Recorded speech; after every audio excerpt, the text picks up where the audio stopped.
In this video, we're drinking a little Verdicchio.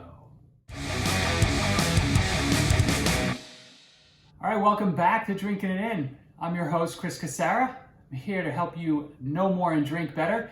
And we are traveling back to Italy for this episode, and we are covering Verdicchio.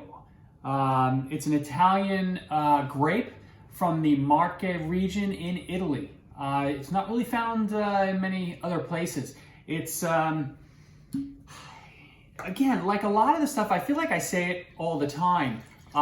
It's an underappreciated wine grape. As you can tell, it's pretty light. It's a pretty light white.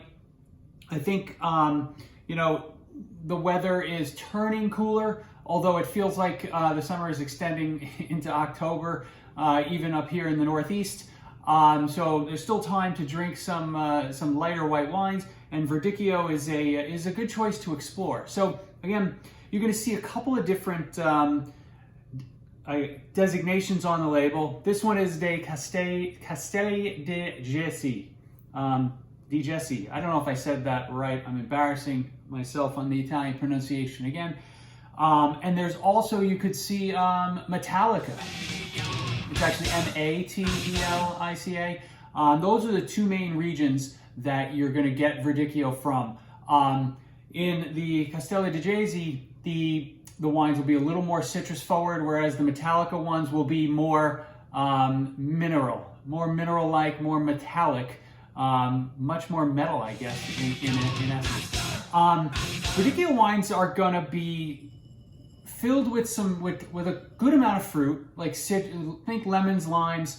You could get some peaches here and there. Because it is grown, these regions close to the Adriatic Sea, you can get like a saline element every now and then, if you're lucky. And then, I guess there's also some other fruits that show up are apples and pears. And every now and then too, I do get like a cut grass. So if you kind of think about citrus and cut grass, there's some Sauvignon Blanc-like characteristics. So if you like Sauvignon Blanc, you're going to want to try a Verdicchio. They're light in body, high in acid. So let's see what this one brings. Oh, actually, I did it again. So this is a 2018 Buscareto Verdicchio Dei Castelli di Jesi.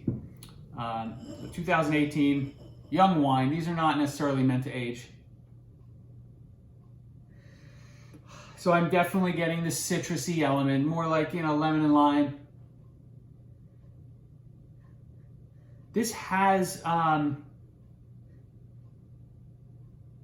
it's apples too. So it's like, it's not a sharp citrus. It's a citrus that's been kind of mellowed out by the presence of some apples.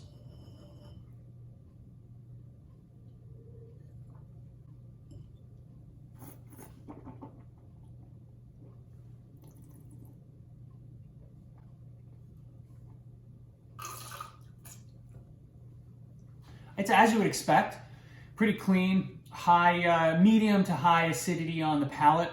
I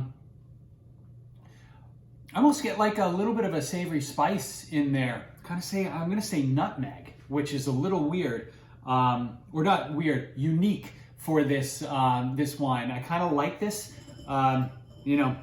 citrus, apples, nutmeg. It's kind of the perfect wine for going into fall. How about that? Neat. I mean, I think it's a good expression. It's a reasonable bottle. Verdicchios are not going to cost you. So that was interesting. We had some technical difficulties at the end of that Verdicchio episode. In conclusion, Verdicchio is reasonable wines you should try, wines that are perfect with charcuterie. It's a really good brunch wine. I think if you're having something that's eggy, frittatas, quiche, stuff like that, really good match. Hopefully I don't cut off the ends of these videos again. But hopefully you enjoyed this video. Hopefully you're jazzed up and you want to go try some Verdicchio. And if you do, let me know in the comments what you think and whether I'm correct in saying that you should get out there and drink some more Verdicchio. See you next time, folks.